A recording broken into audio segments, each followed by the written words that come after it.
Hello there. So you want to know how you can simply go ahead and use Alibaba inspection service. This is going to be the only video that you'll ever need to watch on the internet. So with that being said, let's get straight into the video. First things first, what I want you to do is simply go ahead and open any browser that you prefer and simply search for Alibaba. Once you've done that, what you want to do is simply go ahead and make an order first. So for example, if I want to go ahead and get some mother of the bride dresses and so for example I am on this page right over here. What I want to do is simply go ahead and use the trade assurance filter first and make sure that I'm only going for the suppliers that are verified and have trade assurance. And once that is done, when purchasing and making an order through the chat, what you want to do is simply go ahead and ask your supplier to go ahead and make a third-party inspection. Or after you've already made an order, what you can do is simply go to your orders tab, and exactly where your order is, click on view order details, and simply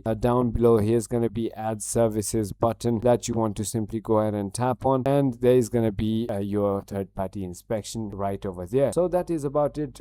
I hope this video was helpful to you. If it was, hit that like button and I'll see you on the next one.